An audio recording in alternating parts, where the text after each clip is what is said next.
Today's mug moment is a conversation that Jesus is having with a group of people, probably what seems to be the Pharisees or those in doubt of his message. He uses an allegory, which is a story that is told to reveal hidden meaning. First, before we read the verse, let's identify some of the characters and themes of the story. The audience seems to be the Pharisees or teachers of the law and the critics who are there. The landowner is God, the vineyard is the kingdom, the tenants are the Pharisees, the crops are the fruits of repentance or a changing of the way the Jews were thinking. Matthew 21:40-42 says, "Therefore, when the owner of the vineyard comes, what will he do to those tenants?"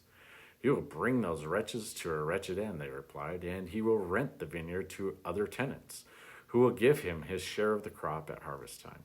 Jesus said to them, "Have you never read in the scriptures, the stone the builders rejected has become the cornerstone, and the Lord has done this, and it is marvelous in our eyes."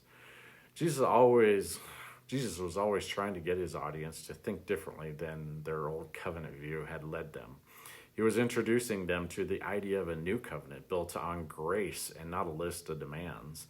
While he sent his son, they killed him, and so the vineyard or the kingdom will be given to a different generation.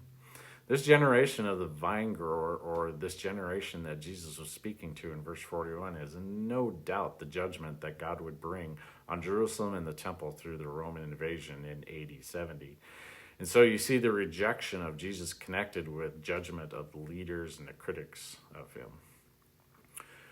We are then introduced to the cornerstone in verse 42. Jesus says the cornerstone is a new building, which is not physical, but the church. And it is now filled with Jews and Gentiles. The best and the worst of society are free to come into the kingdom.